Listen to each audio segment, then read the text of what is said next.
I see that somebody has a microphone in the audience. Yeah, that's. As I listen to the panel, I'm curious that you. It's hard not to do. I couldn't resist. I'm sorry. You seem to be phrasing all of your comments as sort of founded in creativity and development, and you know, there seemed to be, as I listened, you're sort of using creativity as really a hybrid word.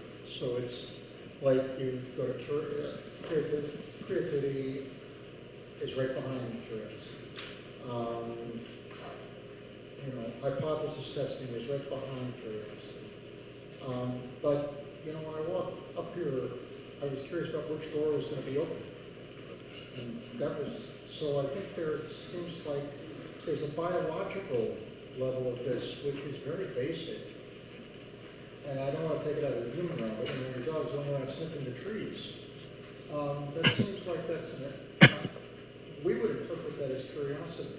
I'd love to have a response on the sort of the lower levels of curiosity, not just, you know, those that drive us as academicians.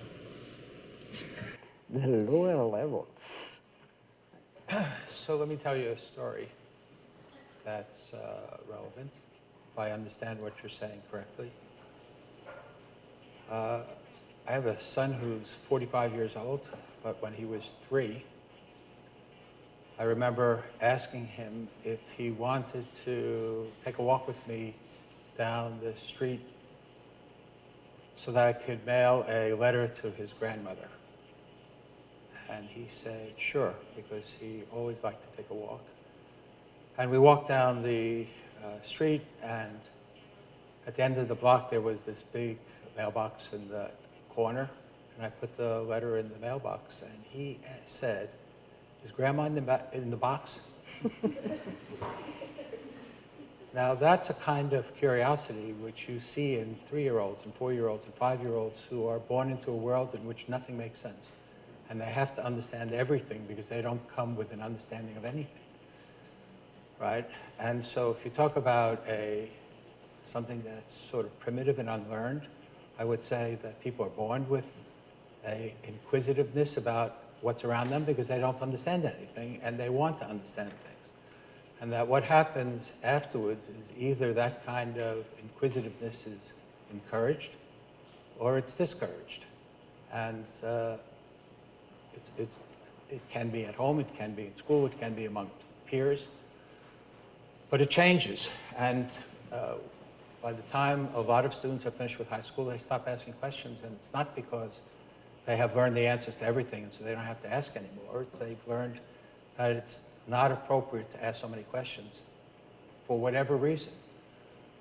The person being asked may find it a nuisance, or they don't know the answers, or whatever. And part of college, I believe, is to reawaken that inquisitiveness, to not only say that it's okay to do it, but that it's wonderful to do it. And to encourage people to pursue whatever it is they're interested in, they want to understand. Again, because they used to be that way, and they haven't been that way before. They may not have been that way very recently. Right? And some people, and I would say, that's a path I chose. For whatever reason, say, there are things I want to understand, and so you just spend all your time trying to understand it. And how much do you want to understand it? Well, you find out. You keep doing experiments, you test hypotheses. That's the anticipation that Steve was talking about. You have an idea of what it might be, and then you want to find out if it actually is that. And then when you find out, you want to find out more. And there may come a time when you say that's enough, but I didn't find that there was a time when I said that that's enough. I wanted to understand it. The fact that other people didn't want to understand the same things I did, well, that's their business. You know, they should do what they want to do, but this is what I wanted to do, and I was lucky enough to have the opportunities to do the experiments I wanted to do and to get the funding I needed to get in order to run the lab, and I had wonderful students and colleagues and the whole business. That's what I assume people do. And the truth is, I don't know very much about what folks in the humanities would have said about curiosity. I was very surprised to hear what I heard because I don't know people like that. I'm serious. The people I interact with are in the laboratory doing their thing, studying their thing, and this presentation of curiosity is new to me. Right? It's interesting, though I'm not sure that I would want to study it. It's interesting to hear a different way of describing how curiosity might affect somebody, what they mean by it, and so on. For me, it was essentially a definition of my adult life. This is what I wanted to know. I wanted to understand the things I wanted to understand. And if I could get the opportunity and the resources to do it, then that's what I would do. And so that's what I did. And that's how I view what college can provide for students, at least the students that I'm used to interacting with. An opportunity to ask questions. My definition of a student is somebody who asks questions, as opposed to somebody who studies or some other way of describing it. And ask questions and can't find the answers readily, and so now they're faced with the problem of what do you do about that?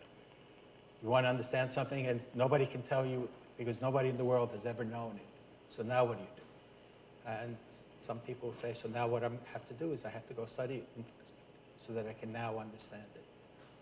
And other people will say, come back in 10 years and that'll be fine because I don't care that much. And that's their business. But for some people, and they really want to know now, or they want to start learning now. That's what I mean by curiosity, as a strong motivating force to understand the things you want to understand. And you do what you have to do in order to understand it, or until the circumstances prevent you from understanding it, because you don't have the lab, or you don't have the resources, or you don't have the strength, or the mental agility to inquire enough. That's actually how I thought that people worked, is they pursued the things they wanted to understand. And college was a place where they learned what those things were and how to approach them, what tools to use, and what kind of questions you might ask that would be open to inquiry. So Ed, you said something really interesting earlier, which is consistent with my own experience too.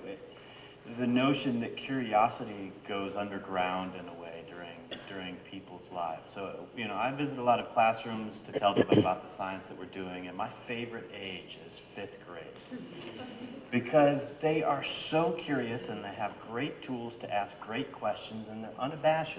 But you go to middle school classrooms and they are still curious, but they will not reveal that to peers. It becomes unpopular or uninteresting.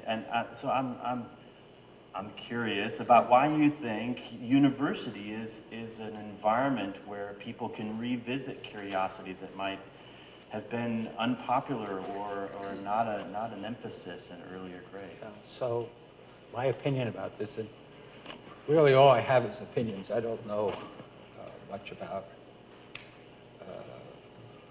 what is known about curiosity, what has been studied. My preparation for tonight, I asked colleagues in cognitive neuroscience what is known about how the brain functions in curious individuals. Is there something that lights up or doesn't light up or whatever?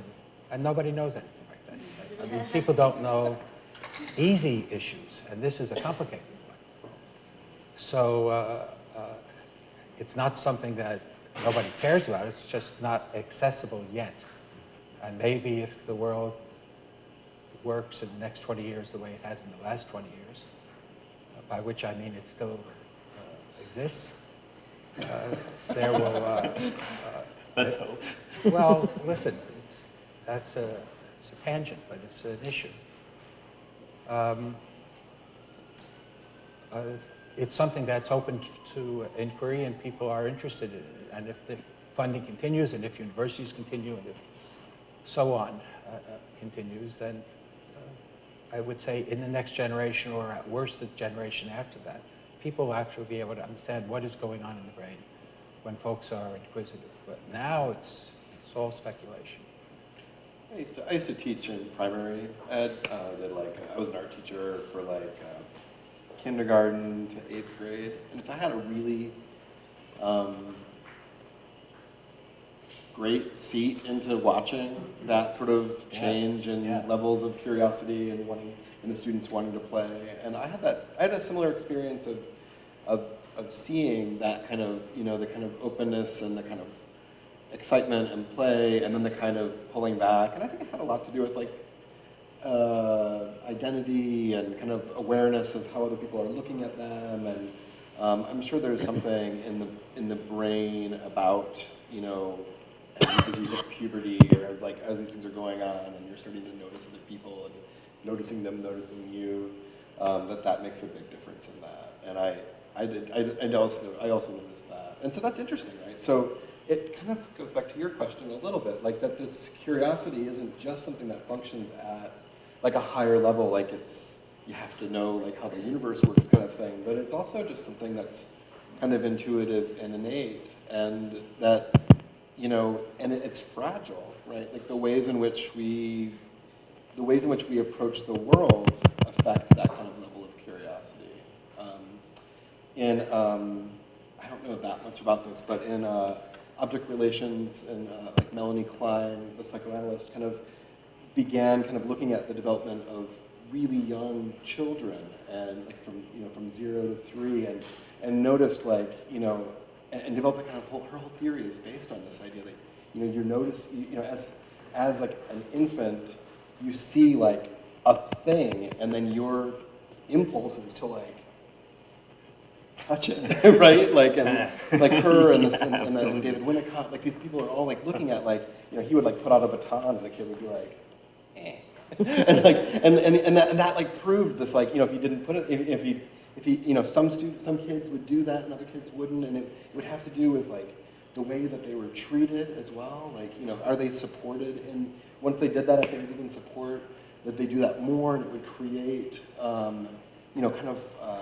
more confident, creative people that kind of came out of that kind of. So, anyways, I think there's something that's very, very basic about this sort of desire to understand or know what's going on, but that as Dean Stryker's been talking about, and all of us have been talking about, this ability is something that also can be honed, it also can be developed, and it can drive a life, right? It can drive a kind of the way that you decide to live. So let me answer your question about universities. In a different world, you wouldn't need universities to do it because high schools would do it. But the idea is to have inquisitive students be encouraged to ask questions, and to not necessarily to be told the answer and that's the end of the discussion, but to be encouraged to wonder and to persist in wondering until they understand as much as they want to understand and then move on.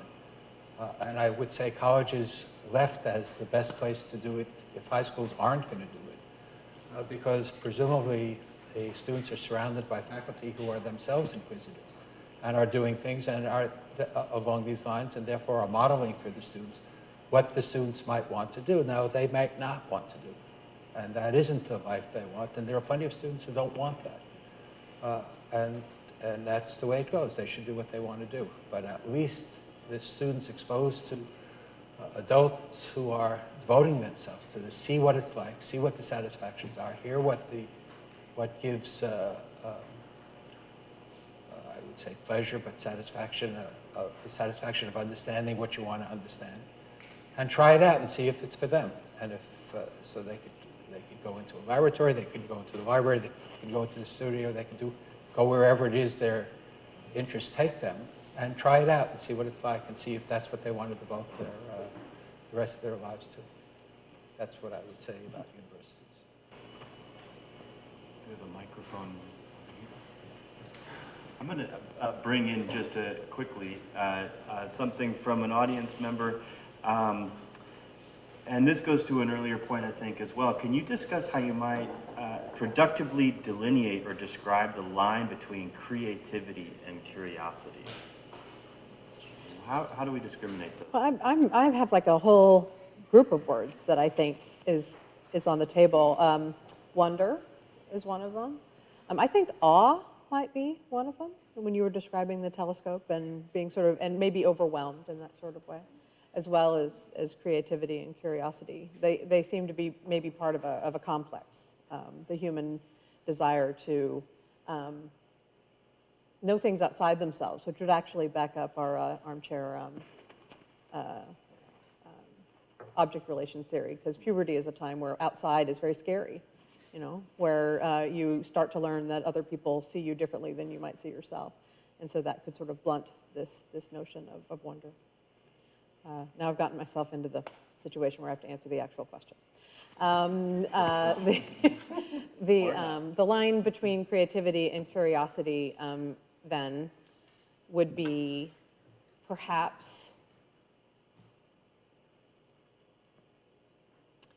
well, let's see. We can consider it in the case of, so sorry. Wonder, you were talking about how you go up to the door and you say, I'm curious if this door opens. I think an actual synonym for that is I wonder if the door will open. Curiosity seemed to me in that frame of mind something more actionable, perhaps. Like if you're actually curious about it, the way Dean Stryker's been talking about it, it might drive you forward and ask you to do things. But I think that's slightly tangential to creativity. I think you could be curious about a rote thing, where you're actually following a path and you wonder where the path will lead you, and you don't think left or right, you just go forward. And I think creativity might be something that takes a more internal human agency. That's just my stab at that. So it's not a good stab. That's not a bad stab. I was thinking that, like, when we were talking about curiosity and experience, that was really interesting to me, because I feel like curiosity is very much drawn out of a way of approaching the world, or a way of experiencing the world. And then creativity is like that in action in some ways. Like there's like sort of a movement, or there's like a shift that happens at that point, where there's a kind of something is done, whether it's internal and ideas formed, or whether it is like a thing is made or created. I think that's something. I feel like that's the difference. I feel like with curiosity, there's more of a kind of an attention, a kind of, and then there's this intention in creativity. Like a human agency. Yeah. Yeah, I wonder if, so curiosity is kind of the pursuit of the unknown or the new, whereas creativity is the creation of the new or the unknown. So they're kind of And I mean, you know, hand in hand, and that they're Right. both actions. Well, as I said, like while you're creating stuff, I think it's important to still be curious. So I think that's where it gets complicated or confusing, but I think the creation is more an action. Maybe. Yeah, I think so. Yes, and maybe at the culmination, we shouldn't draw a distinction. Maybe that the very moment that you are creative is when you're also curiosity is they become the same thing. And this happens, I think, oftentimes with the body, with the human, the animal body. I suppose animals is the same. Well, there's some debate about, I mean, we could get into this if we wanted. So this goes to the earlier question. There's epistemic curiosity, the desire to know, and there's perceptual curiosity, which is the desire to experience or to Yes. feel. Animals certainly are perceptually curious, but are they epistemically curious? Yeah, but maybe that's a problem of humans, that they want to draw this distinction between epistemic and perception. And so why should we privilege, the double thinking monkey? And let's get rid of this self-styled privilege that we're different. But the thing about curiosity at low level, was that the question? That was fascinating to me, the low-level curiosity. But again, it's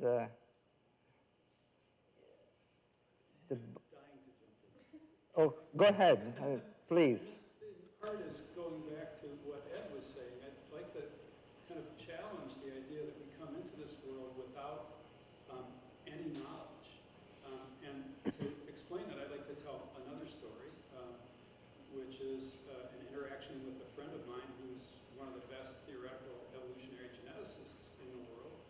who it turns out made a lot of money as a juggler, as a graduate student. And he volunteered to teach me how to juggle. And we played hooky at this symposium we were a part of one afternoon. And he said, now take one ball and throw it in the air and close your eyes and catch it with your other hand. And I said, I can't do that. And he said, sure you can. Back when you were a lizard and the grasshopper jumped, you did the calculus of the parabola and you ate it. And that's why you're here. And the calculus is built into your brain. And I think part of what we do with curiosity is look for consilience between the knowledge that we have and the new experiences that we have. And so we're taking this model of the calculus of the parabola and trying it out and looking for places where we can go, look at that. The planets act like that too, or that sort of thing, right? So I think that part of this anticipation is maybe an anticipation of this kind of consilience. I don't know about consilience, but I can tell you another story. As we are all, as we are all sitting here and being videotaped, but assuming that you are all above 18, are there children here? If yes, I will stop right now. They haven't raised their hand yet, so I think you're good. I don't. In curiosity, For me, curiosity was always about bodies. And with my first girlfriend, it was a bodily adventure. And that was curiosity at its best. And creativity at its best.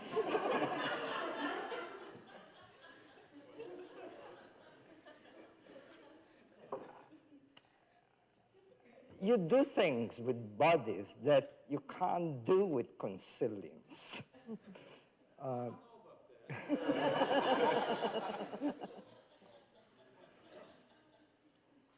No, I think that some kind of bell goes off, right? And what is that? You know, what is that when that happens? And you, what is that what? well, in this curious exploration of another body. No, I think that, There are moments yeah. where I think that something is, has happened that seems deeply, deeply meaningful to you, right? it seems so, it's boundary dissolution. It's the dissolution of boundaries, of me and you, she and he, male, female, pleasure, pain. That's the moment, I think, that was creative and discovery and violating the received, wisdom, categories, prohibitions, norms. Heresy. That's heresy. That's true curiosity. So I accept I understand your point, and I think you're right. There is when I say that human children don't know anything, they do come with the expectation that things are understandable. And they have to figure out how they work. Why is it that when you flick a switch here, the light goes on over there? The expectation is there's an explanation for that. And they just don't know what it is. And they don't actually know what anything is. But there is an expectation that there is an explanation, rather than it will always remain mysterious. So I take that point. I would say the difference between curiosity and creativity is, from my perspective, is the following, because there is a difference in the way I think about it. I do happen to believe that when you're really curious about something, you read everything that's ever been written. And that, because you want to know what other people have found and what other people have thought. And the fact that it's not fully understood means that despite the fact that so many people have investigated, thought about it, written about it, it's still not clear. So something about what everybody else has done isn't sufficient to illuminate an issue. And so in order to figure out what it might be, you start thinking about it, not in terms of what somebody else used to think, but what do you think? is going on, and how might you find out if that's true? And sometimes you have to invent tools, and sometimes you do ordinary experiments that have never been done, and then you can understand what's perhaps a little bit better what's going on. Though, of course, every time you learn one thing, you raise 3 or 4 more questions that keep moving you forward until such time as you say enough. I've learned as much as I want to learn. I never got to that point, but I understand there is that point. But the curiosity is what moves you forward, and the creativity is what you have to do in order to figure out how to keep moving forward in a way that nobody else has moved forward yet, right? Either because of lack of tools or they didn't have a broad enough base of information, which is why you have to read everything. Sure, it takes a lot of work, so it takes a lot of work. If you really want to understand something, so you do what you have to do. And the creativity comes in doing something that hasn't been done before, putting things together in a way that hasn't been done before. And that's different than the drive to understand in the first place, according to me, according to the way I think of things, is what I would say. Let's take a comment or question. So my question is, it's kind of referring back to the earlier portion of the discussion. The question I was thinking about was the pedagogy of curiosity. And I know we've kind of gotten around this. It's funny that Dr. Palmieri came in just at the point where I thought, well, that is definitely something that doesn't need to be taught. But there are certain, when we go through a high school education, we go through puberty, we go through the kinds of experiences that we're talking about, and we stop asking questions. And it's drilled out of us, and instead the educational experience is presented as facts that we have to master and spew back out on tests. Then we stop asking questions, and now we have to invent a pedagogy of curiosity to encourage students to start asking questions again. So this is partly a question for you, since this is your business as Dean of the Honors College, to think about this. But I think about it every day in the classroom, when I'm in the classroom, about every time I'm trying to get students to ask questions and the students aren't asking questions, I'm thinking, well, I don't want to blame the students for that. I want to think there's something I'm not doing right. Because we need to, in a sense, train students how to ask new questions, how to have the confidence to ask questions, but also how to formulate questions. And that's what I'm curious about your answers to that. Well, I can't deny that it's relevant to my business. So I'll tell you what I think about that. I still teach, and so I wonder the same things that you wonder when there is quiet, but there isn't often quiet. So I teach neuroscience, which is, and I would say what I'm about to say is probably true for all the sciences, though I don't know if it's true for all the fields. But at least in the sciences, you can present any, really anything of any interest and relevance to a course as a story in which somebody didn't know something and they did experiments to try to understand it. And there were blind alleys that they pursued and hypotheses that they didn't, that turned out not to be right. And there was a lack of information because the lack of technology was there at the time when somebody wanted to understand something, or people have a whole new perspective because of new information that had never been available before.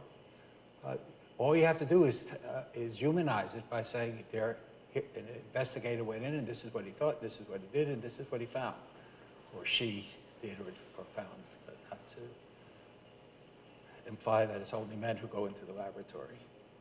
In any case, you just tell stories if you know what the background is for any particular thing that you're teaching. And I can't imagine science not being boring if all you do is talk about the facts. Whereas if you talk about the process of science rather than the product of science, I can't imagine anything that's more interesting. How did somebody come to find out that this is the way it works? And what did people used to think? And what kind of debate was there over that issue?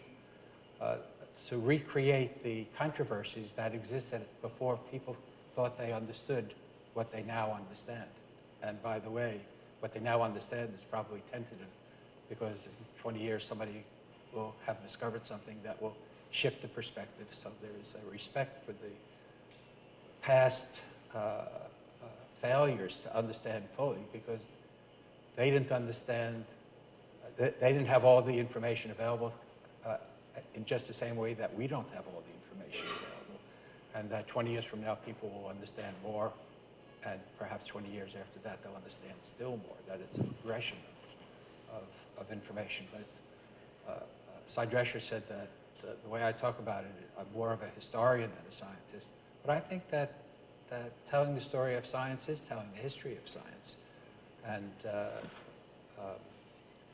And students, well, I've never found that students don't ask a zillion questions in response to that.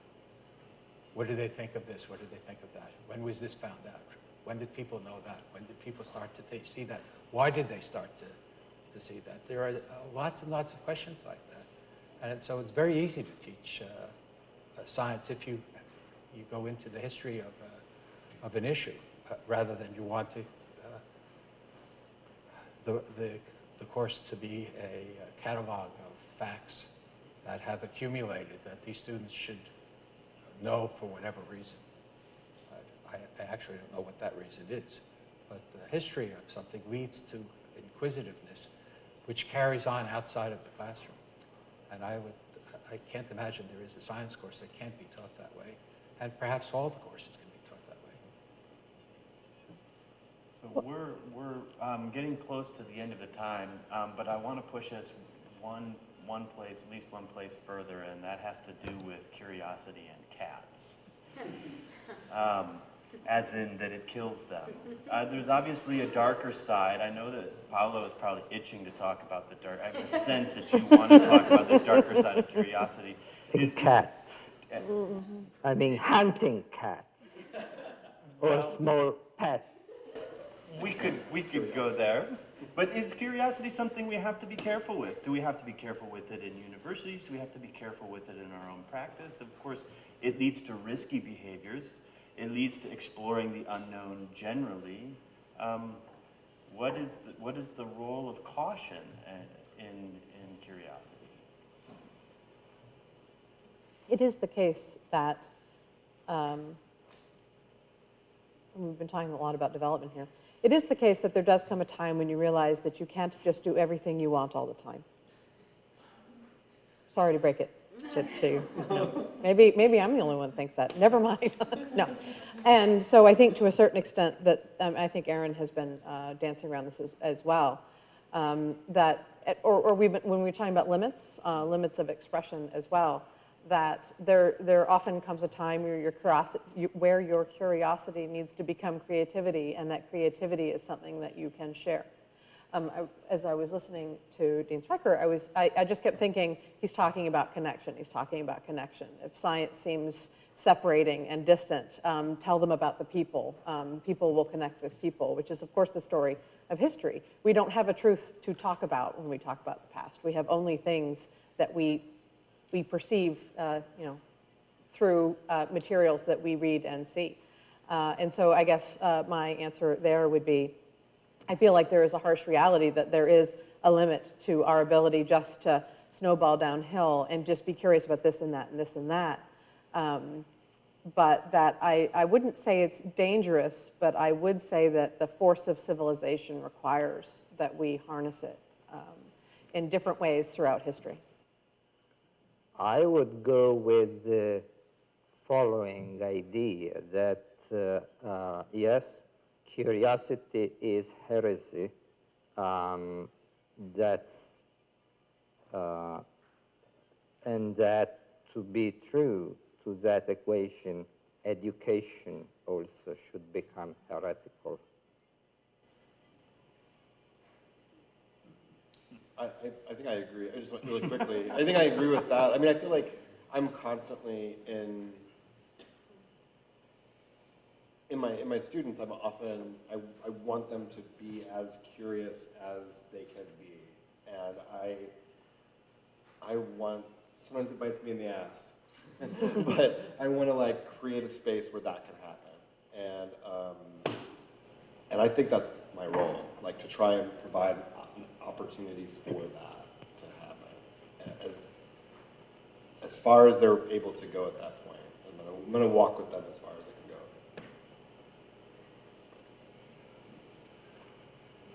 So This has been such an incredibly thoughtful conversation. I've made lots of notes and come up with a whole list of terms that have been batted around here. And, I don't want to sort of end on a somewhat dark note, but we know that there is such a thing as dangerous incuriosity. We experience that with, all sorts of things going on in the world where people are not curious. They don't want to know. They want to shut down. So I feel like this discussion of curiosity is incredibly timely and incredibly important. And it does get me to think about what you're doing in the university. I mean, you do have the kind of privilege of being curious and allowing to question, explore, and all that sort of thing. And I think this is something really, really worth fighting for, because I don't know that the curiosity that my father grew up with and my mother grew up with going to school here in the 30s and 40s is the same curiosity that we can indulge today. And I know several years ago I was asked to speak on a panel about not curiosity, but just what it meant to go to college. And this was in the days, and I think we're not beyond them, where students were being sort of forced to choose as soon as they walked through the door what they were going to do. And the truth of the matter is that the world that they face is not one that's going to offer them the security of one path. Right? I mean, they're going to have a little grounding in all sorts of different things. And my feeling about it at that time, and it still is that we have this great privilege here of introducing questions and fostering curiosity that kind of curiosity that might range across lots of fields, philosophy, history, what have you, that are going to sustain people throughout their lives, that they can look at a rock and find an interest in it, they can look at an artwork and find an interest in it, and want to pursue it. And I think that's what I'm hearing coming out of all of you. It's like, how do you lay the groundwork to allow people to develop curiosity, to be allowed to be curious? I mean, I think there's a certain privilege in that. And some of you have touched on that, where there are certain circumstances in which people are not allowed to be curious. They're taught not to be curious. And that's the danger I see. So I don't think there's a danger in being too curious. I think there's a danger in incuriosity. Great. Well, this feels like a conversation we could keep having all night. And actually, what I'd like to do is encourage us to do so. There is, I'm sure, still some hors d'oeuvres and wine left. This just means that we'll stop the cameras and turn the microphones off, and then maybe talk face to face. I really hope that you can join us for some of the other ones that we will have. The next one is December 10th. It's a Thursday night. I will not tell you where that is because you have to RSVP to come. If you haven't done that already, please do. It will be a different set of people to talk with you on the topic of what place or location, what role that plays in curiosity. And I would like you to join me in thanking our panelists tonight for really a thoughtful discussion.